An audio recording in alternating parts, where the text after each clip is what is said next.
Éternel notre Seigneur, que ta gloire est admirable sur la terre tout entière. Au-dessus du ciel, on célèbre ta splendeur. De la bouche des petits enfants et des nourrissons, tu fais jaillir la louange à l'encontre de tes adversaires, pour imposer le silence à l'ennemi plein de hargne. Quand je contemple le ciel que tes doigts ont façonné, les étoiles et la lune que tes mains ont disposées, je me dis, qu'est-ce que l'homme pour que tu en prennes soin? Et qu'est-ce qu'un être humain pour qu'à lui tu t'intéresses? Pourtant, tu l'as fait de peu inférieur à Dieu. Tu l'as couronné de gloire et d'honneur. Tu lui donnes de régner sur les œuvres de tes mains. Tu as tout mis sous ses pieds, tout bétail, gros ou petit, et les animaux sauvages, tous les oiseaux dans les airs et les poissons de la mer, tous les êtres qui parcourent les sentiers des mers. Amen.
Asan'ny fiangonana ivavaka.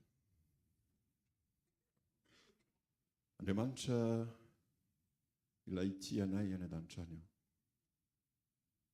Ny fisaorana, ny fankasitrahana no atolotra anao any an-danitra any satria enika ny famindram-ponao, ny fiarovanao sy ny fitiavanao dia afaka namakivaky indray ny enemana iny ary notantan'ilay tananao mahery. Ka indreto, tafahoana eto izahay hiaraka hidera sy amin'ny voninahitra anao ilay Andriamanitra tokana nahary izao rehetra izao.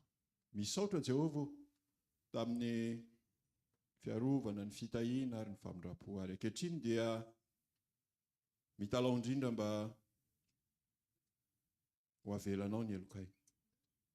Mangataka indrindra mba hamiditra mpihavanana aminay ianao.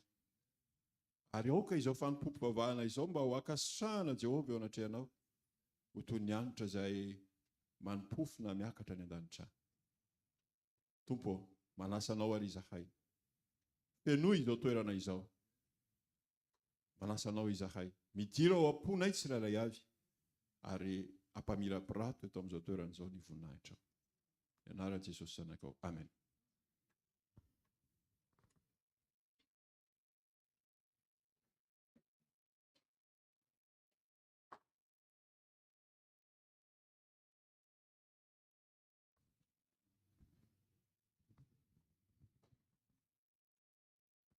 Faly miarabantsika rehetra tratry ny sabata masina indray amin'izao fotoana izao. Izay efatra mianadahy mianaka ety aloha dia mirary sabata finaritra ho anareo. Arabaina ny lehibe dia arabaina ny zatovo dia arabaina ny ankizy. Dia manarak'izay raha ohatra ka misy olona tonga hiaraka hivavaka aminay eto amin'ny fiangonana Saint-Cloud amin'izao voalohany indrindra zany izy ny tonga eto dia iangaviana izy ireo hitsangana dia ilaza ny anarany sy ny fiangonany azafady.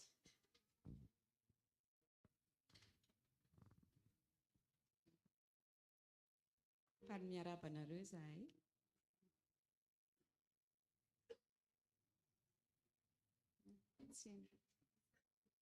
Isaïe.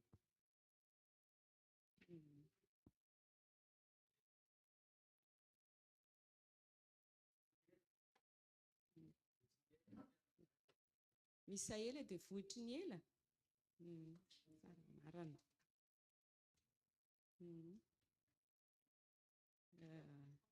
Bonjour.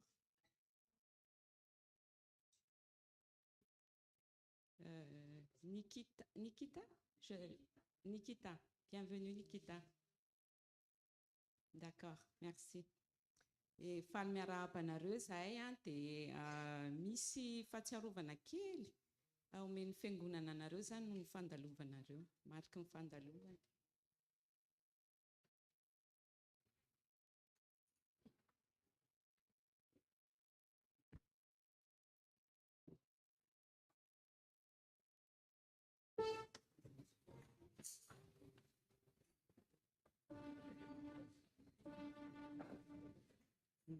Dia mirary sabaty sambatra ho anareo zahay.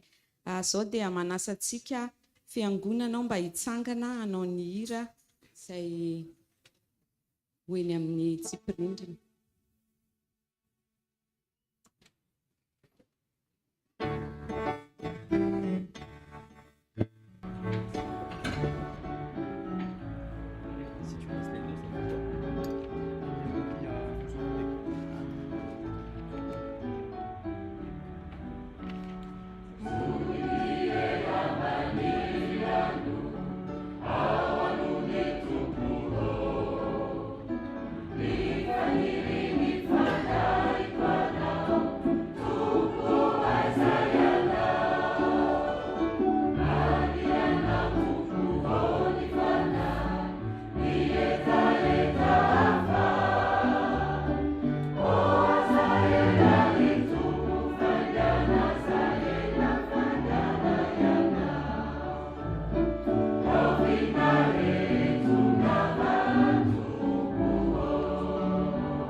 Sao dia manasa antsika hanetry tena hiaraka hivavaka izay afaka, ka izay tsy afaka dia eo am-pitoerana ihany no hatanterahana izany.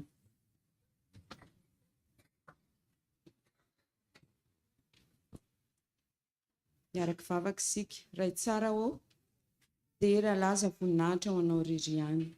Amin'izao andro masony izao dia isaoranay lehibe ny famindraponao sy ny fitiavanao izay nomenao anay nandritra ny herinandro iny.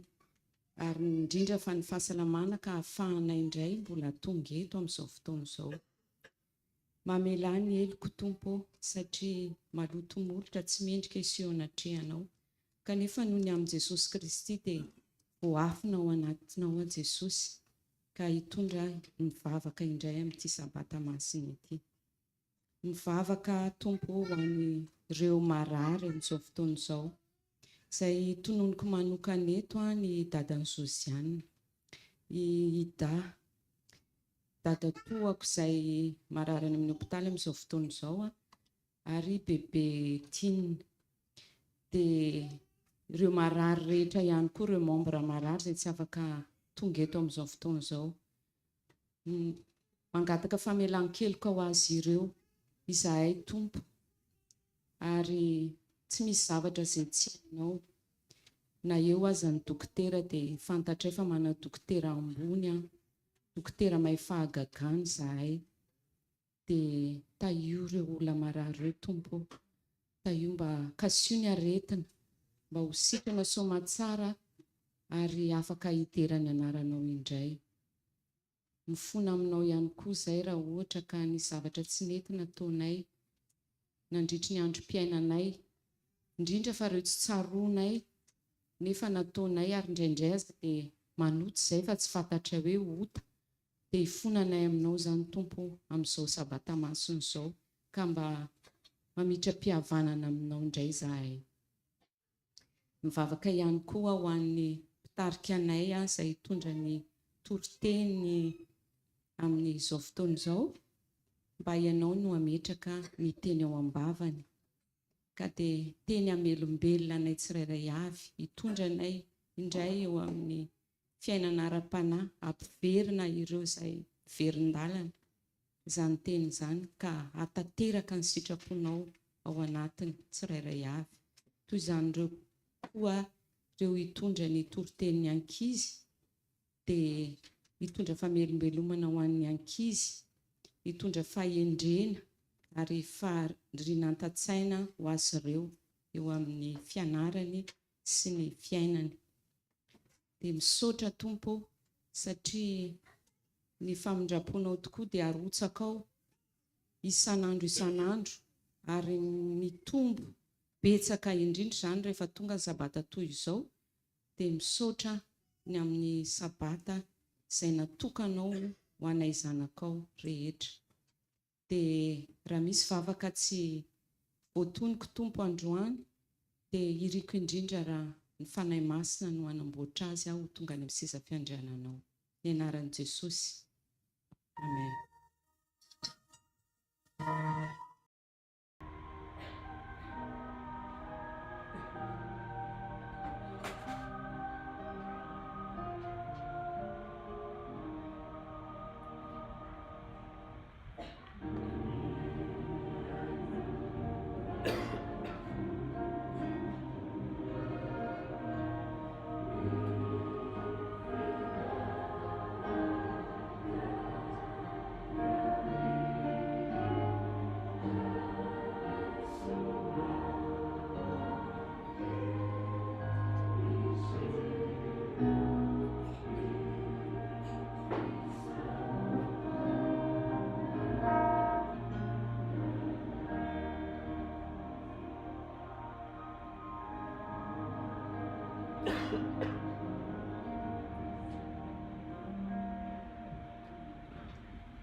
Je vous invite à vous mettre debout.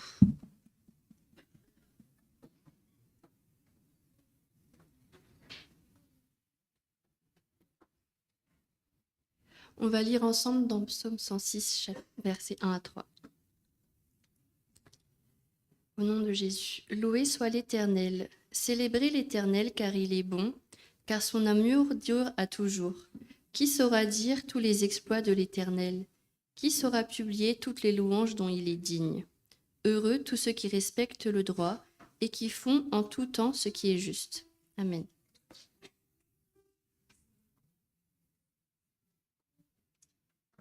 Je vous invite à vous asseoir.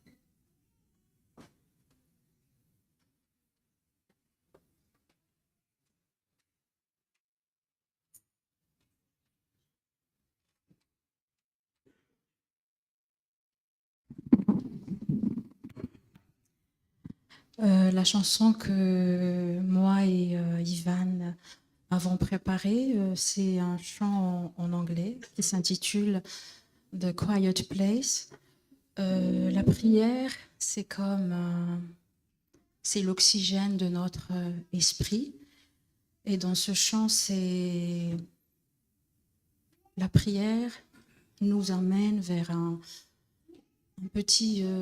coin paisible où nous puisons de la force, qui nous donne de la force pour affronter, pour faire face avec amour le monde.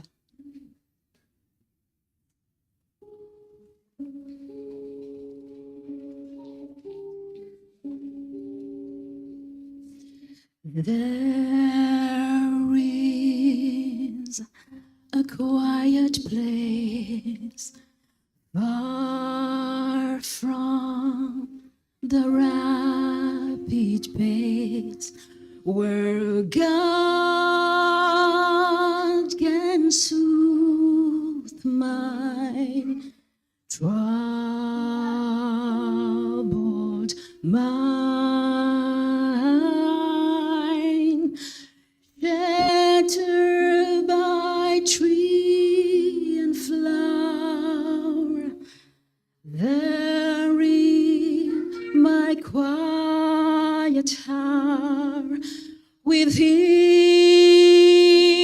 my cares are left behind. Whether a garden small or on the mountain tall, new strength and courage there I find. Then from this quiet place I go, prepare to face a new day with love for all mankind.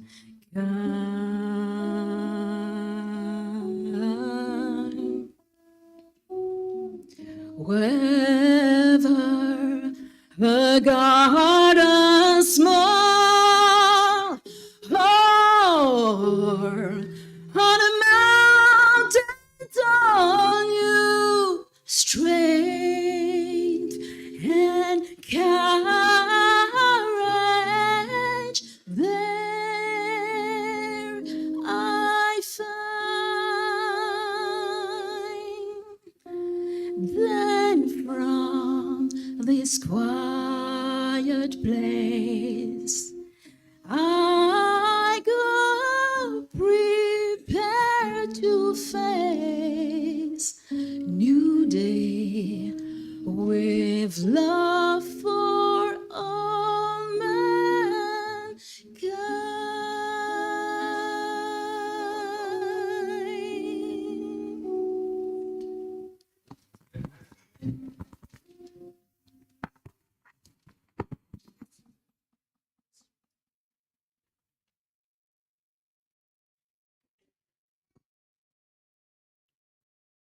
Sotra ny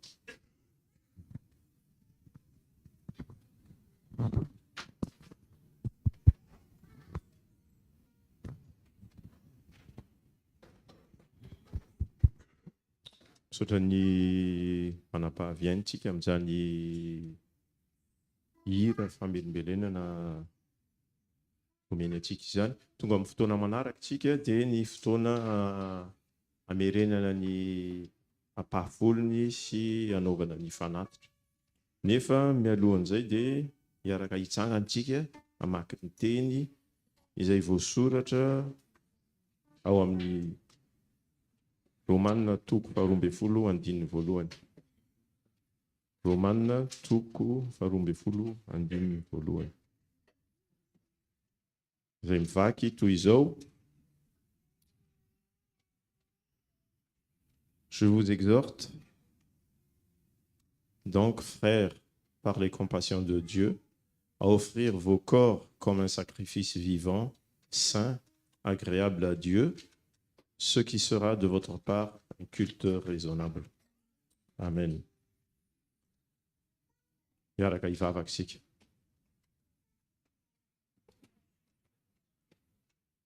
Mbola misaotra anao zay iray eo satria mbola velon'aina ary mbola omenao izao fahafahana izao, azahoanay midera anao amin'ny fomba manokana, amin'ny famerenana ny ampahavolony sy fanolorana ny fanatitra ho anao. Eny Tompo, angataka anao mba taio izany mba havita be amin'ny asa, mampandrosoana ny asanao. Ianao koa hitahy ireo tanana izay mandray izany sy mampiasa izany, ka any amin'ny lalana izay nofidinao ane no andehanana izany vola sy harena izany. Mangataka anao zay mba ho tahinao ny paosy izay nivoahany izany, ary ianao ihany koa Tompo ame fahasoavana ireo izay tsy afaka manao izany, fa maomenao izany fahafahana izany koa izy ireo amin'ny fotoana manaraka. Eny Tompo, atolotra ianao koa ny tenanay. Mangataka anao zay mba ampiasao izany mba havita ny asa izay andrasanao aminay, tsiray avy anay izay. Mbola mangataka anao zay mba tahinao ny ray aman-dreny tafita izay hitondra ny afatra amin'ity maraina ity. Engane Tompo mba ho fitaovana fotsiny ihany izy, fa ianao no hiteny izay afatra tianao ampitaina amin'ny vahoakanao. Dia taio ny izao vahoaka izao Tompo mba alala tanana ihany koa, satria fantatrao fa manam-pikasana izay anangana trano azahoanay mivory sy mitera anao. Ka mino izay Tompo fa anao izay mety ho anay ianao Tompo. Izany vavaka izany dia tononinay sy angatanay amin'ny anaran'i Jesosy. Amen. Mahazo mipetraka tsika. Ampatsiahivina fa misy fandalovana indroa. Ny fandalovana voalohany ny fandraisana ny ampahafolony sy ny fanatitra, ary ny fandalovana faharoa ho amin'ny projet de construction.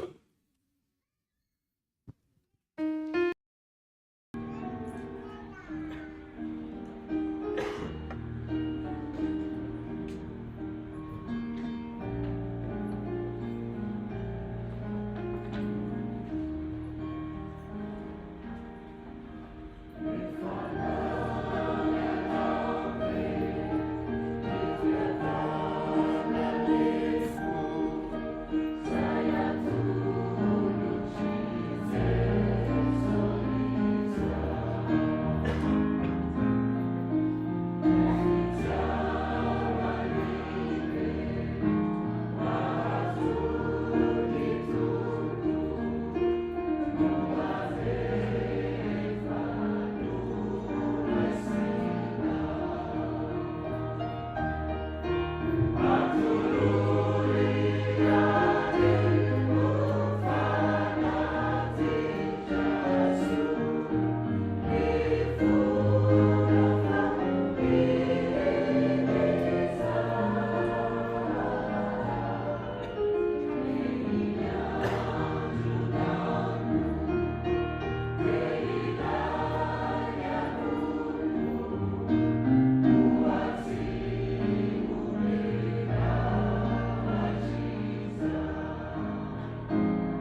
Je vous invite, je vous invite,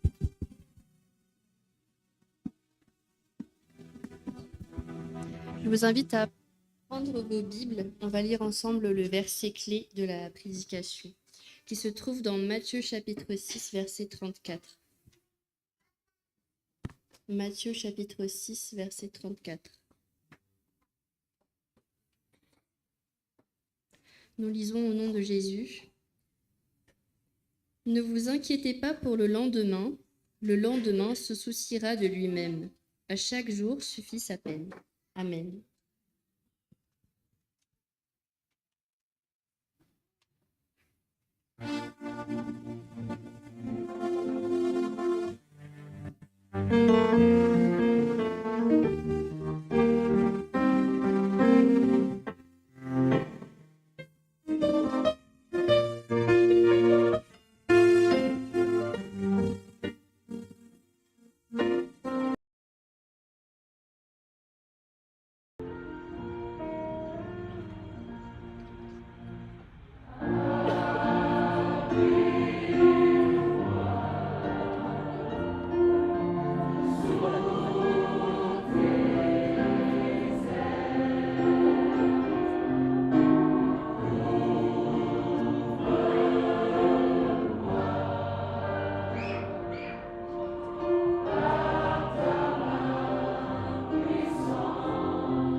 Alors, si encore des enfants,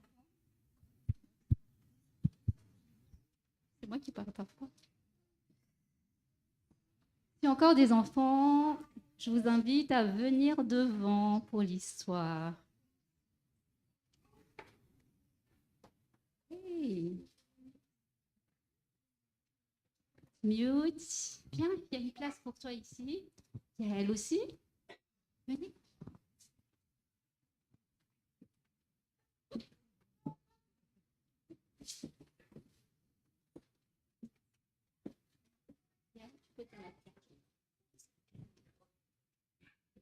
Bonjour les enfants. Bonjour les grands. Est-ce que vous allez bien? Oui, vous êtes comme d'hab. Vous êtes prêts pour entendre l'histoire? Viens, Joyce. Tu peux t'asseoir là. Il y a une place pour toi. Tu mets à côté de Yael? À côté de mon dos. Alors, je vous invite à ouvrir grand vos oreilles, mais aussi ouvrir votre cœur. Alors, notre histoire aujourd'hui se trouve dans la Bible, dans le livre de Luc, chapitre 19. Oui. Alors, le titre, je vais vous le dire, vous écoutez bien, parce que j'aimerais que vous le répétez après. D'accord? Alors, c'est un peu difficile à dire. Je vais le lire. Jésus loge chez Zachée. Vous répétez après moi?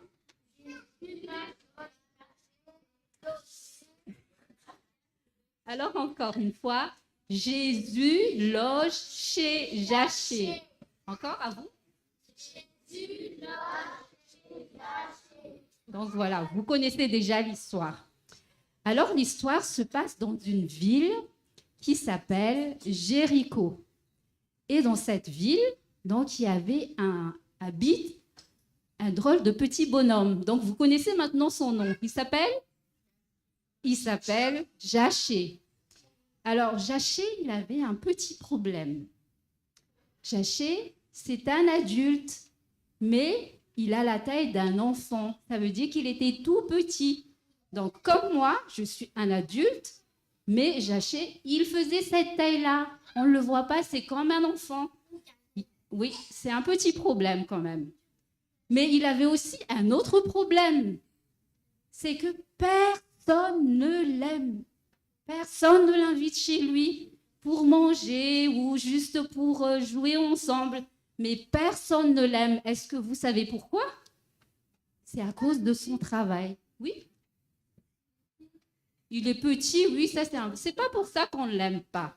Mais c'est pour autre chose. Alors, exactement, je vois que Lucas, il connaît l'histoire.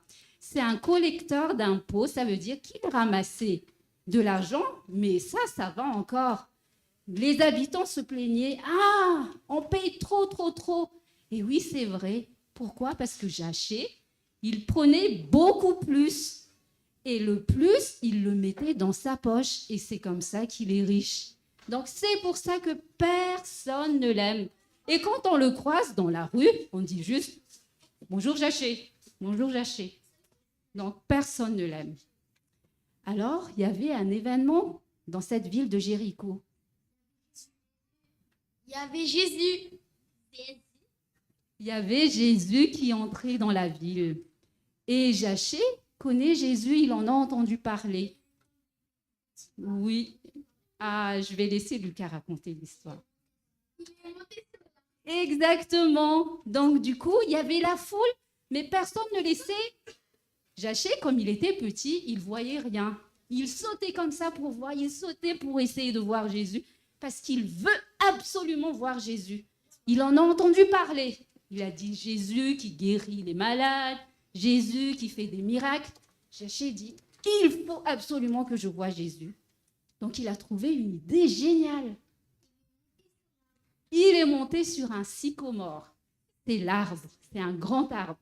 Donc, il était dans les feuilles comme ça, il regardait Jésus. Et là, il ne tombe pas. Il était caché un peu dans les feuilles. Il croyait, vous imaginez, un adulte sur un arbre? Oui. Et donc, du coup, là, Jésus, il s'arrête vraiment à cet endroit. Et il lève la tête et il dit, Zachée, descends vite, je veux loger chez toi, je veux demeurer dans ta maison. Ah oui, donc du coup, Zachée, il descendit très vite et il a reçu Jésus chez lui avec joie. Jésus, il était tout content d'être avec lui. Il savait Non, il était content. Tous les deux étaient contents. Et à partir de là, Jaché, il a changé. Il a rendu tout ce qu'il a volé. Et il a ouvert son cœur à Jésus. Donc voilà l'histoire. Je vous invite aussi, comme Jaché, d'ouvrir votre cœur. Vous savez, nous avons un chant, les enfants, qui dit toc, toc, toc. On ouvre le cœur à Jésus. Et pour les adultes, je vous invite à faire aussi l'expérience de l'amour de Jésus, parce que quand on rencontre Jésus, Jésus apporte la paix, la joie et l'amour dans notre vie. Voilà. Merci les enfants d'avoir écouté. Et donc, on répète, Jésus loge chez Jaché. Et il veut aussi demeurer dans votre maison.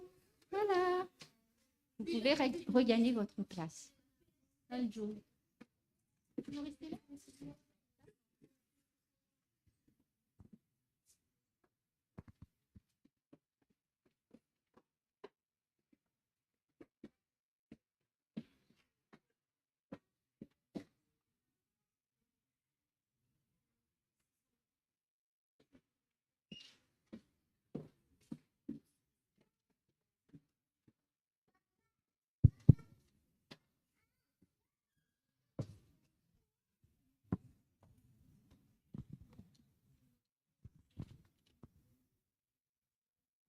Mino efa nanokatra ny fotsika isika araka ny tantarany ankizy izay norenesika teo.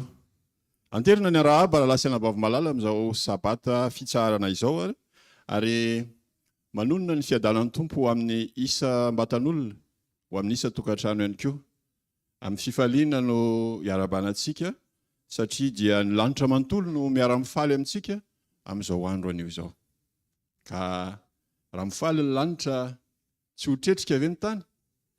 Ka dia mba manasa anareo mba hiara ifampikopakopa-tanana antsika ifampiaraba. Ary arahantsika tsika izany fa mahafinaritra mitazana izany avy ety aloha ety. Misaotra indrindra. Amin'izao anio izao ihany koa araka ny fahitako azy dia mandeha mivantana amin'ny tranokala ny fanompoam-pivavahana. Izany ve rahalahy isany? Mandeha mivantana. Dia arabaina ihany koa ireo rahalasy anabavy any tokantrano any izay manaraka izao fanompoam-pivavahana izao satria tsy afaka miaraka amintsika eto noho ny antony maro samihafa izay miseho. Rahalasy anabavy malala aorianan'izany fiarabana izany dia te hisaotra manokana an'ireo rahalahy anabavy mpiara-manompo rehetra aho izay nahafahana ka nahatotosa an'izao fanompoam-pivavahana androany izao. Fantatsika loatra fa betsaka ny fikarakarana, betsaka ny fotoana tsy maintsy afoy, betsaka ny talenta tsy maintsy nomena mba hahatonga an'izao fotoana izao ho tanteraka ka dia Andriamanitra ny fiadanana ane anampy sy ampitombo mandrakariva ny fitiavana ao anatinareo amin'ny asa fanompoana izay nomeny atsika tsirairay avy. Misaotra manokana ihany koa ny mpandika teny satria ny mpandika teny dia mpitoro teny anankiray faharoa ahafahan'ireo izay miteny amin'ny fiteny frantsay mahazo ihany koa an'izao lahateny n'Andriamanitra izay ho zaraina izao. Rahalasy anabavy malala, asa raha fantatsika fa ny fandaharam-potoana ny fiangonana dia efa misy calendrier voaomana isaky ny 3 volana. Donc ny programantsika androany zany dia efa 3 volana lasa nefa voalamina. Ary raha ny tokony ho izy dia ny olona sanda no tokony hijoro eto ankehitriny hizara ny tenin'Andriamanitra amintsika. Nefa noho ny voina izay mitranga amin'ny fianakaviana izay rehentsika rehetra tampoka omaly dia tsy eto izy. Sahala amin'ny hitako ery ny efa nanomanany amin'ny tenin'Andriamanitra izay ho zaraina ao amintsika tsirairay avy. Ary mihitsy matoky fa niomana fatratra izy amin'izany fizarana ny tenin'Andriamanitra izany.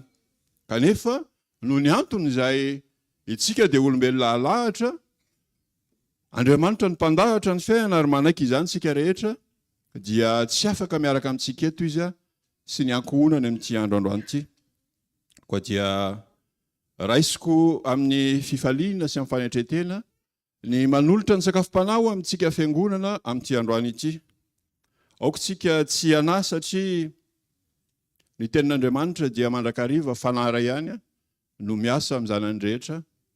Ka raha mijoro eto amin'ity androany ity dia mino ary matoky fa Andriamanitra dia mbola nanomana ihany koa teny ho an'ny fiangonana amin'izao androany izao mba ho ampiasaina anie ny tenako ho fantsona fotsiny ihany, ary ny fonareo kosa mba omenareo any Tompo hieno sy handray an'izany teny izany. Ka raha miala eto isika dia ho voafahana araka ny tokony ho izy avokoa.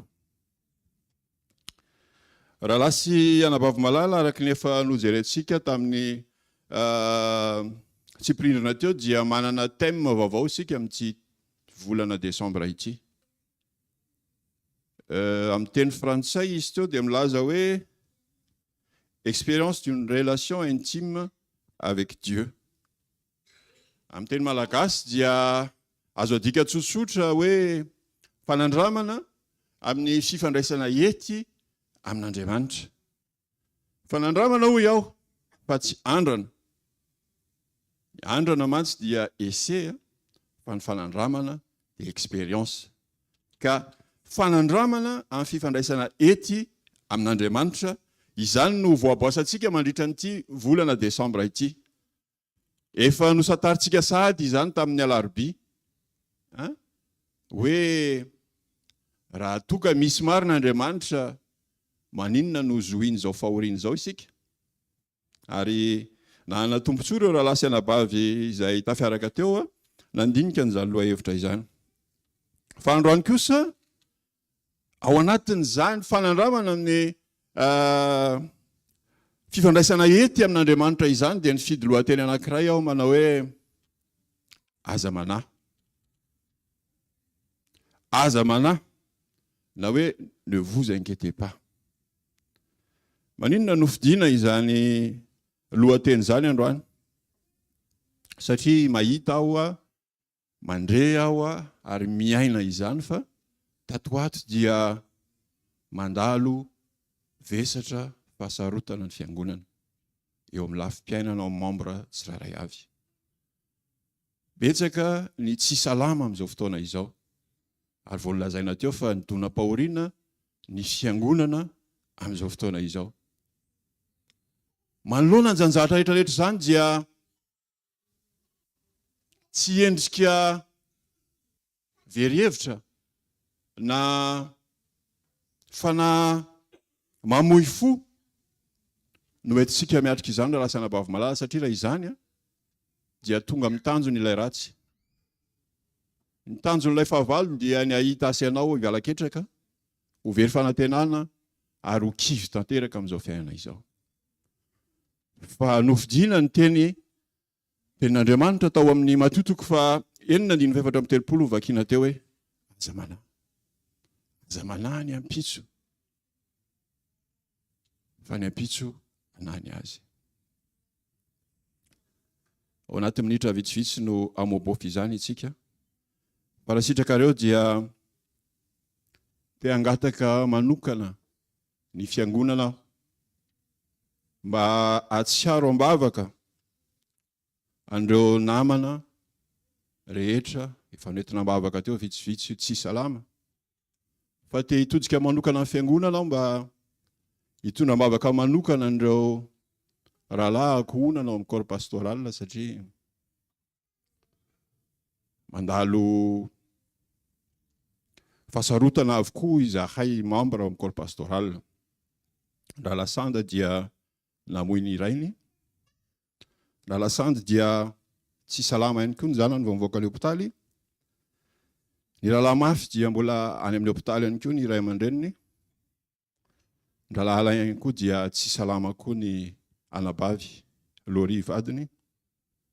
Izany rehetrarehetra izany mitambatra dia hitodiana amin'ny fiangonana mba hitondra ambavaka akaiky an'izany mpiara-miasa, mpiara-manompo amin'ny tompo izany. Ka raha sitrakareo dia manasa fiangonana mba amerina hivavaka indraytsika mba hitondra azy ireo ambavaka.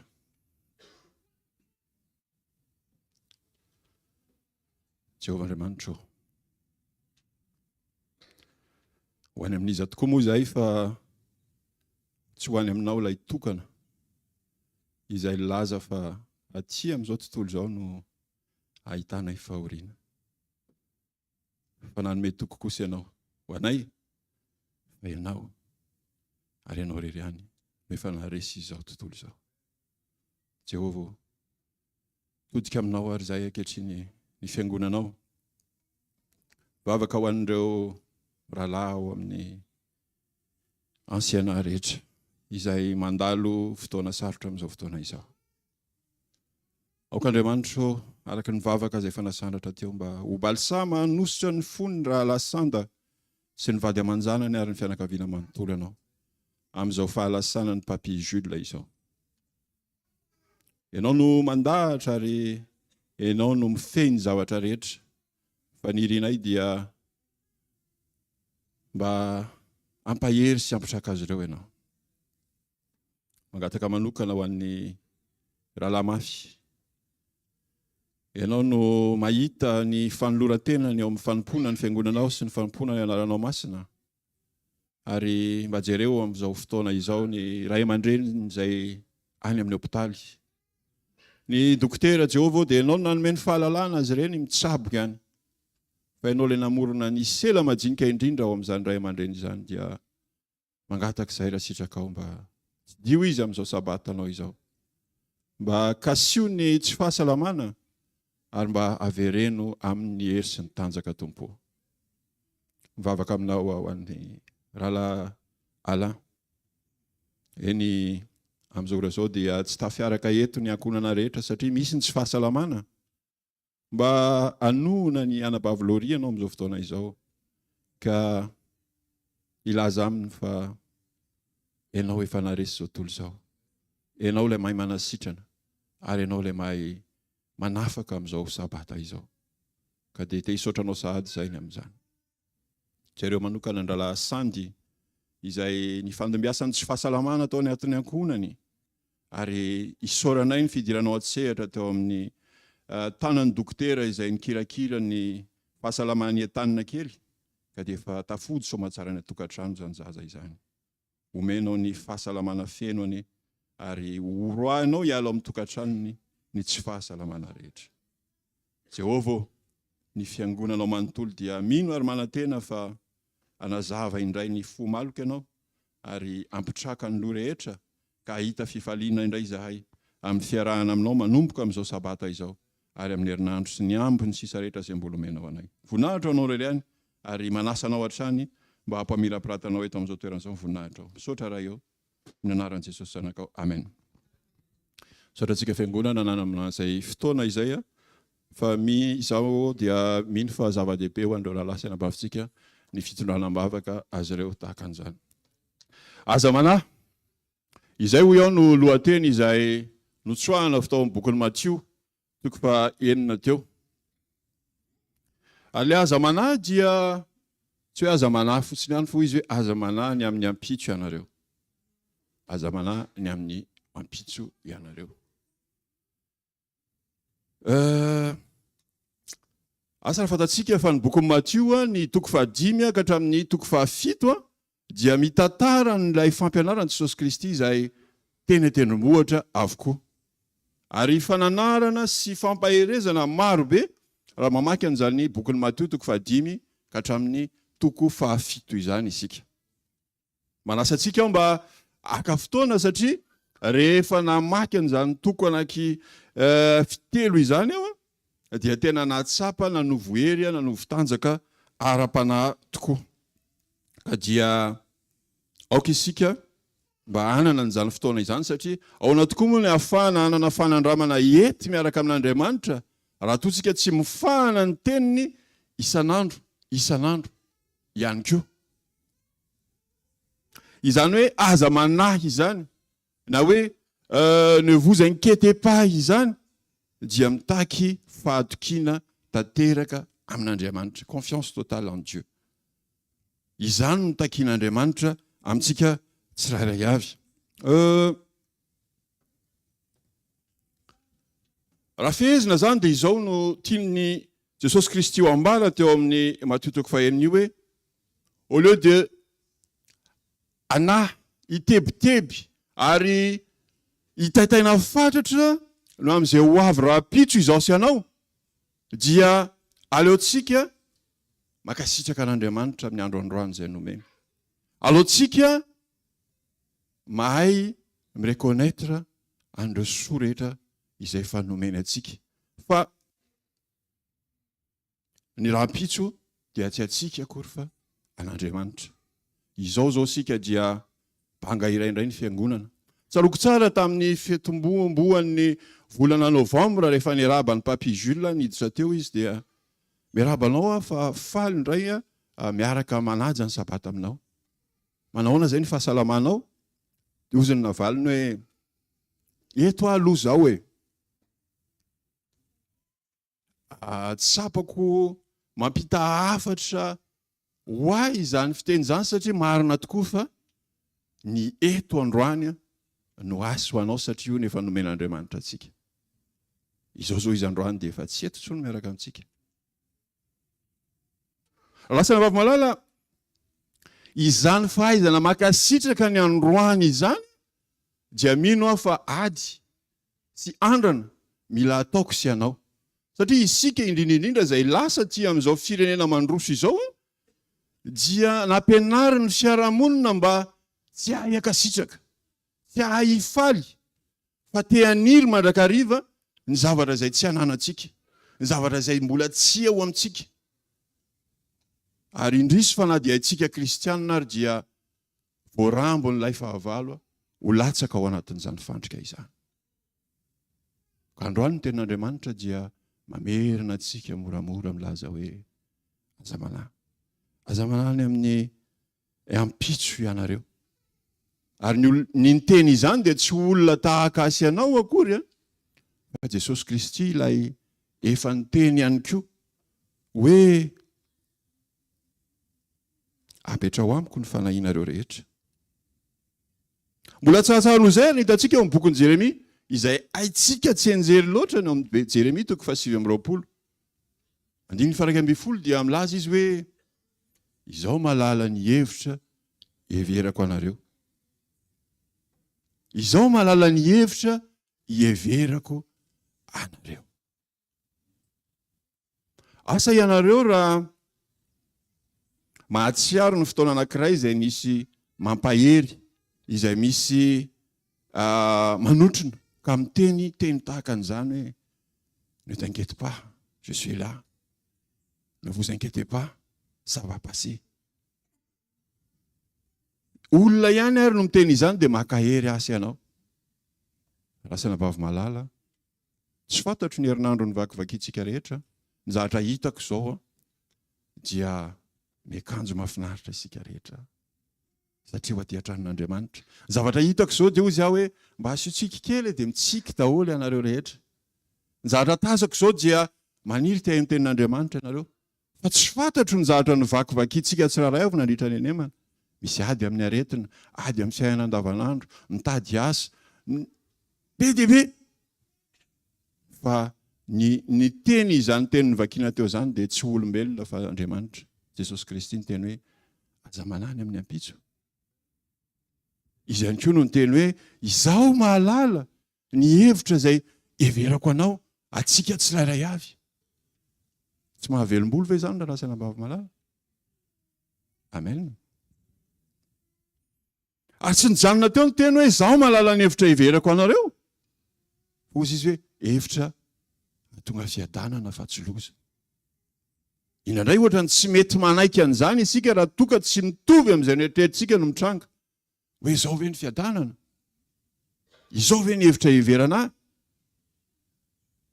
Kanefa rehefa tsy manao an'ilay fanandramana isan'andro ety miaraka amin'Andriamanitra izao sy ianao dia tsy mety hahatsapa ary tsy mety hahatakatra an'izany hevitra heverany asa ianao izany.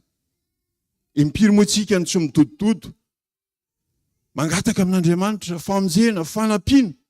Ary rehefa nivaly ireny vavaka ireny izay indray dia noeritreretintsika ho tahaka nefa aky ka ohatrany tsy pololotra avy ao anatintsika ny fifaliana sy ny fankasitrahana fa namaly vavaka indray Andriamanitra tamin'ity indray mitoraka ity. Ireny ilay tian'Andriamanitra ho tenenina hoe izaho mahalala ny hevitra hiverako anao. Tantara kely entiko illustrena an'izany situation zany efa noresahako teto ihany izy ity tamin'ny toriteny tamin'ny taona vitsivitsy lasa izay. Alaiko sary an-tsaina anie indro olona anankiray izay reraka ary tsy vitany reraka fotsiny alabatana fa mbola mivimila entana mahavesatra. Andao ataontsika hoe nololoaviny anga satria tsy zakany vimbinina. Miandry ao amin'ny fiantsonana anankiray mba hiditra ao anaty train na ao anaty bus. Andao ataontsika hoe train angamba. Ary indro tsy nirindahona be ihany izy amin'ny fahatongavan'ilay train satria mahavesatra ny entany lasy anabavy. Raha ho ampidininy izany entana izany dia izy indray no hanampy azy hampiakatra azy eo an-dohany. Ka dia rehefa niandry ela izy, indro fa tonga ihany ilay fiarandalam-by izay nandrasana ary nandroso. Faly fa tafiditra tao anatin'ny fiarandalam-by fa saingy izao raha lasy anabavy malala. Mbola nitazomina teo an-doha ihany ny entana mavesatra. Mihitantsika ohatrany somary miome, ohatra milaza hoe dia adala be ihany koa izany olona izany. Eny, raha mifijeriko izao sy anao.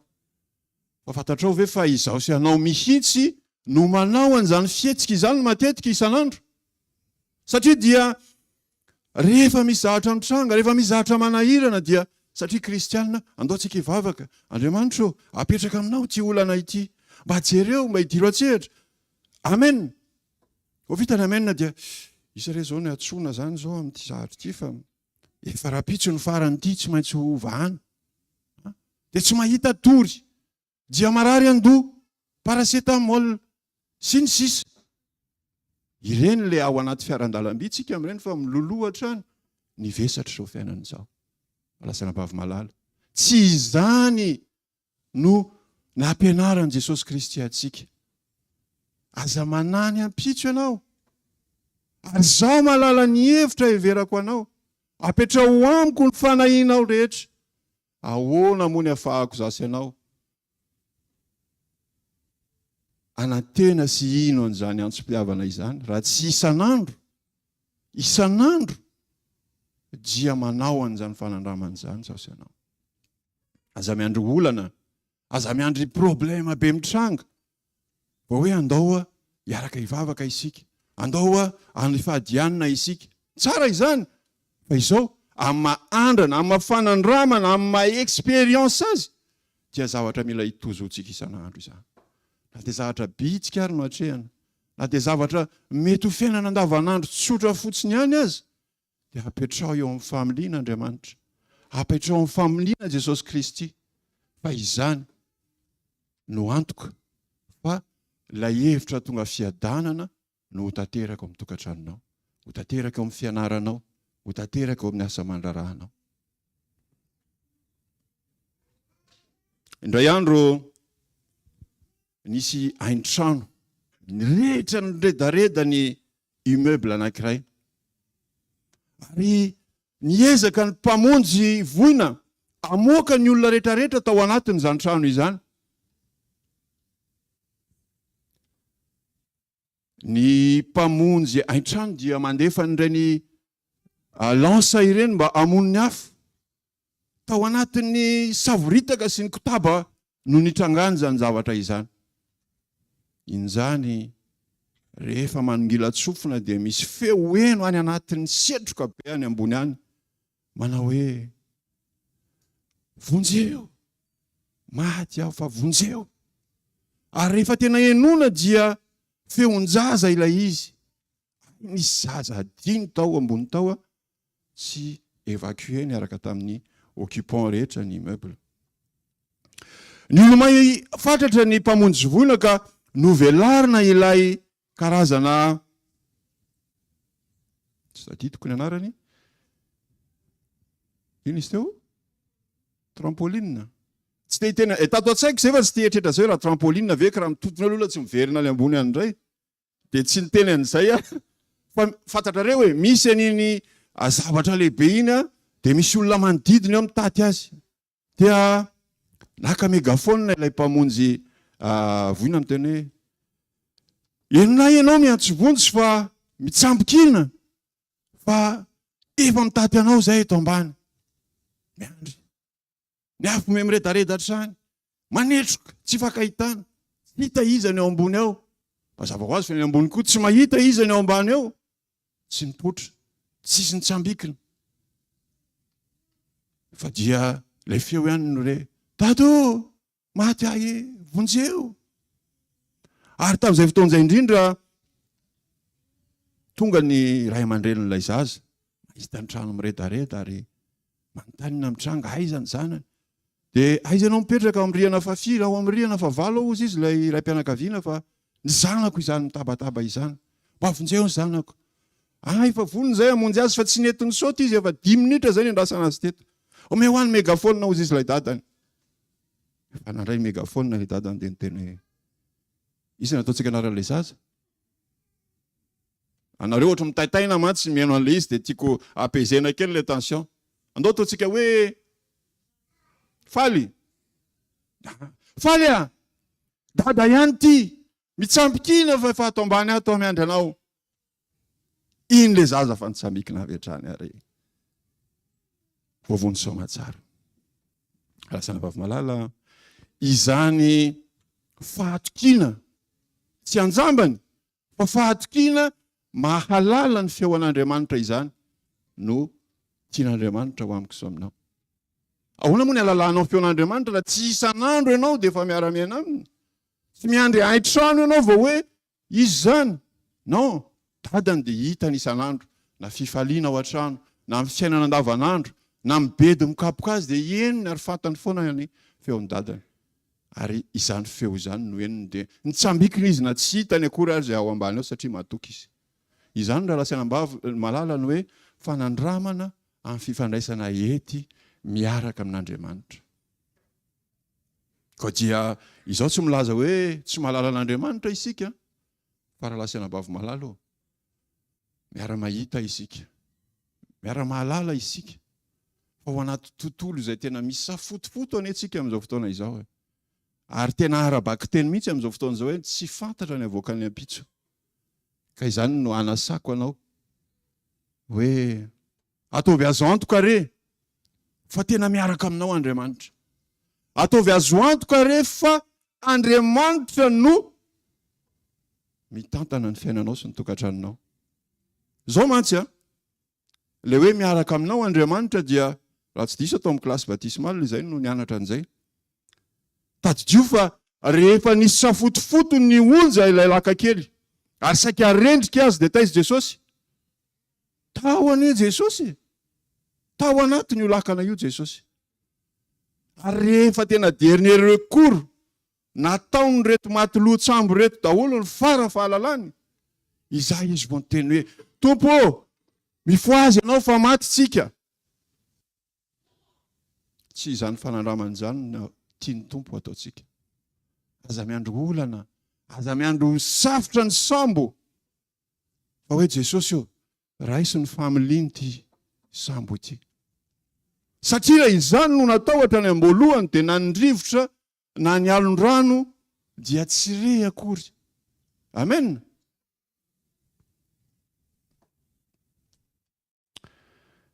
Mateo 4:7 teo dia akoatran'ilay hoe aza mana inona ary aza mana inona rahalahy Ivan aza mana ny amin'ny apitso aza mana ny amin'ny apitso nandray somary mampiakatra feo kely satria miakatra le température n'le ato de nareo mipetraka fotsiny de somary manaitra kely anareo ahako aza manany amin'ny apitso ianareo fa ngatsika manany apitso tsy te hampanangatanana hoe iza no manany apitso iza no miloloha entana ao anaty train tsy te hampanangatanana ihany koa misy manangana ihany nefa na de tsy nampanangana ary fa izao raha lasana vavy malala io ampitso, io fanahintsika ny ampitso io no ihany koa mampavesatra ny fotsika sy ny saitsika, mahatonga ny olona ho stressé, mampatonga ny olona ho dépressif, mampatonga ny olona mamoy fo. Ary nisy boky izay novakiko fa tsy ara-pivavahana akory, fa ny akabeazany vesatry ny fitaitainan'ny olona 5 ny akabeazany vesatry ny fitaitaina dia mitaitaina amin'ny problema zay tsy hisy akory, olana zay tsy hitranga akory. Tsy fantatro raha misy an'izany olona zany atao anatin'ity fiangonana ity androany. Fa raha ato izany olona zany androany, amenna satria manafatra ho azy ny tompo, aza manany amin'izany tsony. Andao illustrentsika kely hoe inona no effet-n'izany inquiétude na fanahina izany eo amin'ny fiainana.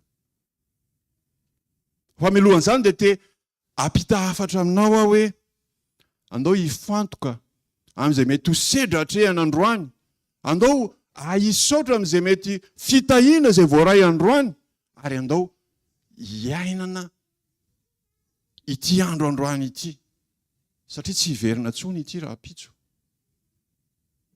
Fa manahoana ny fiantraikan'izany inquiétude permanent amin'ny olombelona izany, raha toa ka avela hipetraka ao anatin'ny fo izany fitaitainana izany, izany fanahina izany.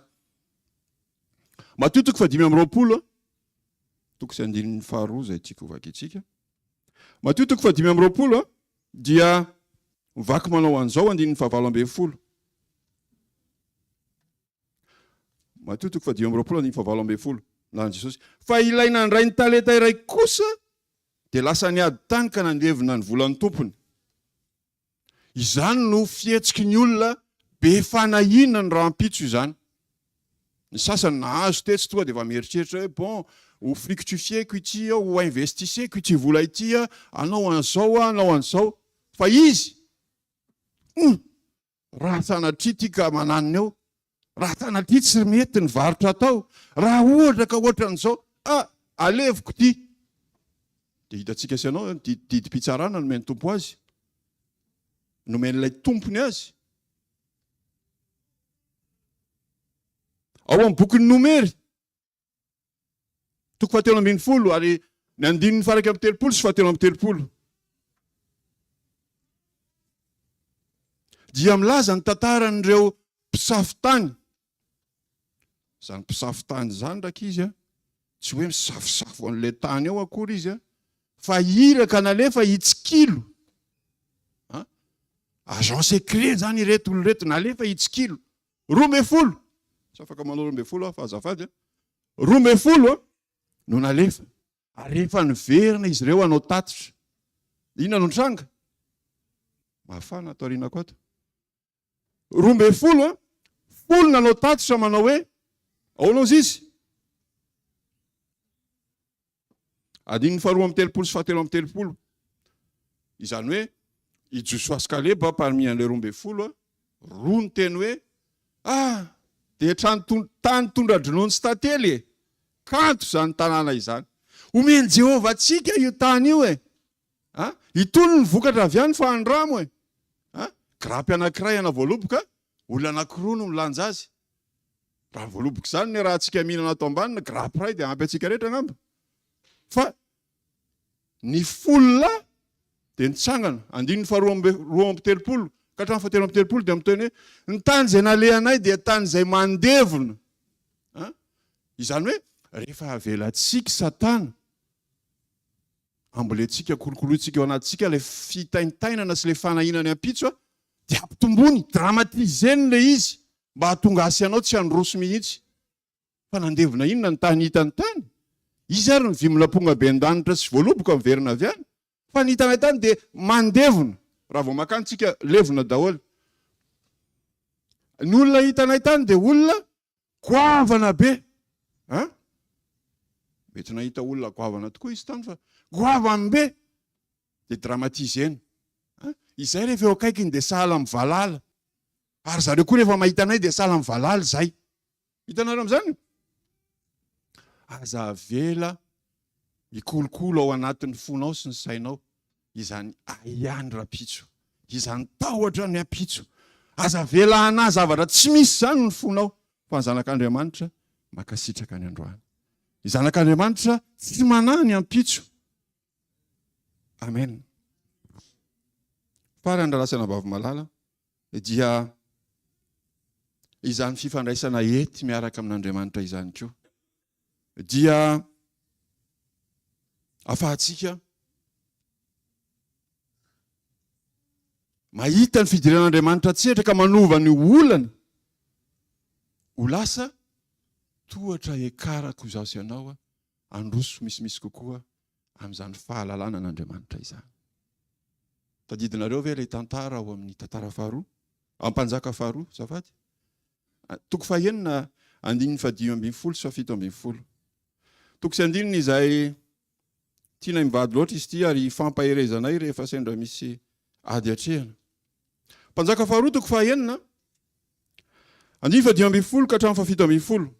Jesosy, ary rehefa mifomaraina koa ny zatovo ny lelan'Andriamanitra, Elisa ny resahana eto, dia indreo nisy miaramila soavaly ary kalesy nandidina ny tanàna.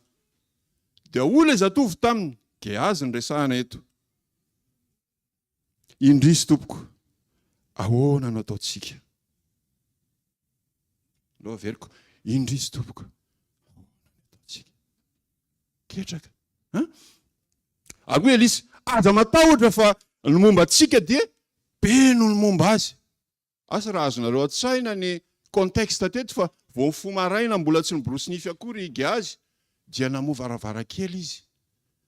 Io toko faharoa amby 30 ny teniny hoe ndresy tompoko, feno fahavalo manodidina antsika. Izany hoe hozy izy reto tanora mpanao jeu reto hoe game over hozy. Voadidina ny trano, voadidina encerclé fahavalo irahana amono. Fa Elisa ao anatin'izany rehetrarehetra izany dia mbola mahita teny fahampaherezana hoe aza matahotra Gehazy, aza matahotra ianao fa ny momba antsika ane betsaka lavitra no momba andreo. Izany fijery izany raha lasana vavy malala no tiany Tompo ho amiko so aminao. Ny olombelona rehetra dia tsy mino an'Andriamanitra dia efa resy lahatra fa zay no izy, tsisy hevitra intsony, tsisy vahaolana. Fa ianao kosa ilay efa notatahana an'Andriamanitra isan'andro tamin'ny fiainana andavanandro dia mahita hoe misy vahaolana no ambadika izao. Satria inona navaliny amin'ny 7:10. Mbola ao nareo mpanjaka faharoa toko fahaenina 7:10 dia hoy Elisa nivavaka ka nanao hoe Jehova mifona aminao aho. Mifona aminao aho mba apahirato ny masony mba ahitany. Izay ny vavaka nataony Elisa tsy lava, mba apahirato ny masony ahitany. Ary Jehova namaly ny vavaka Elisa ka napahiratra amin'ny masony ilay zatovo. Ka dia nahita ilay zatovo. Izany hoe ilay zatovo izay namotrany tamin'ny maraina ve tsy zamba? Non, izy ary nahita hoe indrisy jereo rehetra fahavalo manodidina atsikako. Fa rehefa avy mivavaka Elisa hoe mba sokafo ny masony, dia nahita ilay zatovo. Izany hoe nahita nanao solomaso ve? Nahita ny vahaolan'Andriamanitra izy. Satria inona ilay vahaolan'Andriamanitra? Ary Jehova napahiratra amin'ny mason'ilay zatovo, nahita izy ka indro ny tendrombohitra feno soavaly sy kalesy afo manodidina any Elisa. Izany hoe lasa voadidina vahaolana ilay olana. Amen. Lasana vavy malalo, tsy toriteny ampientanetana asy ianao eny ampitoerana eny izany ampitaiko aminao zany androany. Fa tenin'Andriamanitra nisy tena nisy. Ary ilay Andriamanitra izay namahy ny olany Gehazy sy Elisa teto io Andriamanitra dia raintsika miaraka teto amin'ity sabata ity. Sahy manao fanandramana ety miaraka amin'Andriamanitra lasana vavy malala. Teny zao, aza miandro olana ho iaho teo, adeny zao an'io zao. Ary rehefa izany dia Filipianina 4:4 aza manana inona na inona ianao. Vahoaka ny fivavahana mba amin'ny fifonana sy ny fisaorana no entinareo manambara ny fangatahanareo amin'Andriamanitra. Izay izany no afatra farany. Hoe ajanony any ny tahotra sy nohorohoro izay afafon'ilay ratsy zao tontolo izao ao anatin'ny fositsika sy ny saitsika. Fa rehefa mitady ho latsaka ao anatin'izany izaho sy ianao dia andana metoraka amin'Andriamanitra mivavaka, andana paherezo ny rahalahinao sy anabavinao, satria androany ianao mety ho osa, mety ho reraka dia ampahireziny, fa mety ho izy koa raha apitso. Dia izaho sy ianao mifampahery, izaho sy ianao mifampisitona, izaho sy ianao mifampirisika ambavaka. Izay ilay hoe aoka fivavahana sy ny fifonana mba ny fisaorana no hoentina amin'ny fanarahantsika an'Andriamanitra. Koa dia aza aty amin'izao tontolo izao no ahitantsika fahoriana, marina ekena tokoa izany fa misy. Izao zao isika dia miatrika fahoriana. Nefa matoky fa Jesosy Kristy raha lasa anambavy malala efa naharesy izao tontolo izao. Mivavaka ao antsika fiangonana ao, ary mba hoetao mavaka ihany koa mba azoto anao an'izany fanandramana izany isika. Tsy misy fanantenana intsony ty izao tontolo izao ty. Tsisy azo antenaina intsony eto. Fa misy fanantenana goavana nampanantenan'i Kristy antsika. Koa raisy ny tanany dia andao hiaraka hizotra aminy ary ho apetratsika amin'ny fiainantsika manontolony amin'izao ambony sisa rehetra iainantsika izao.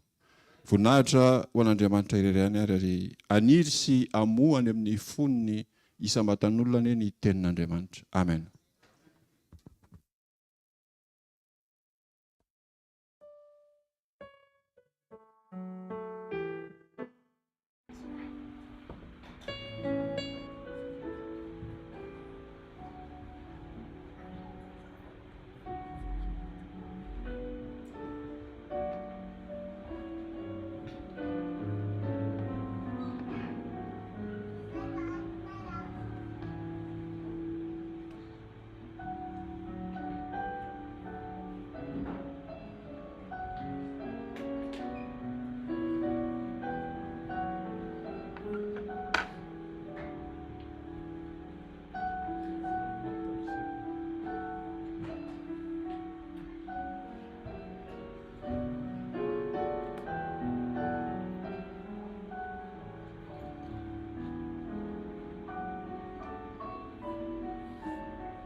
Hiaraka hitsangantsika hivavaka.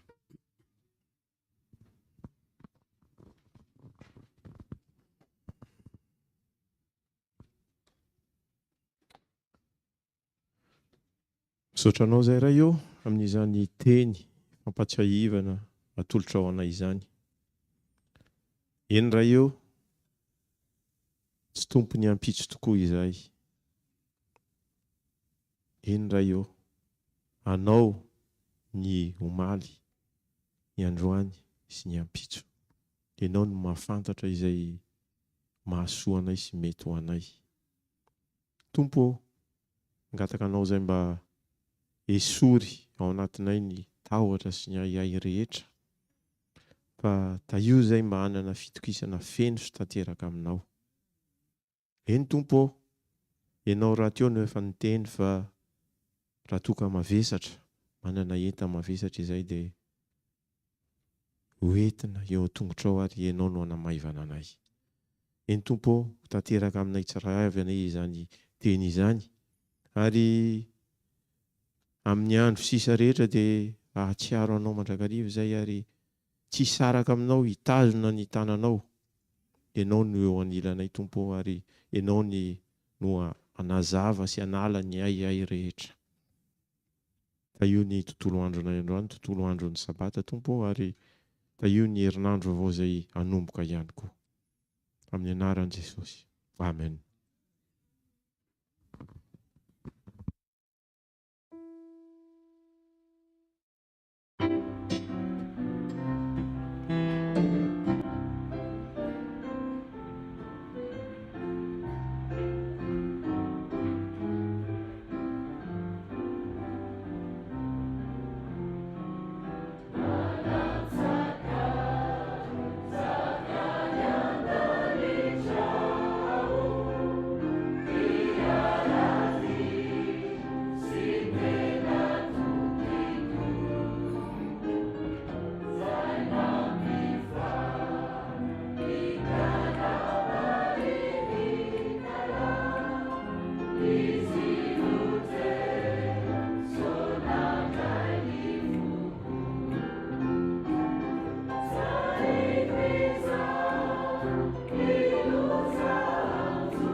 Mivavaka isika.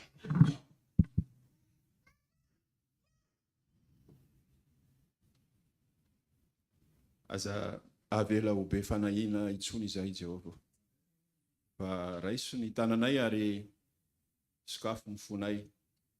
Andreny teninao mandrakariva manao hoe ity no lalana ka izory.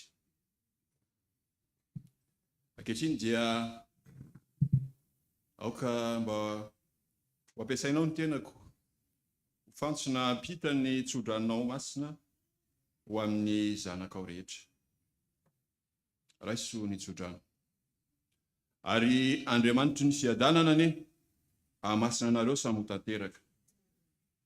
Kaoka ho arovana avokoa ny fanahinareo sy ny ainareo ary ny tenanareo ho tanteraka tsy anatsiny amin'ny fiavian'i Kristy Tompontsika. Amen. Amen.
C'est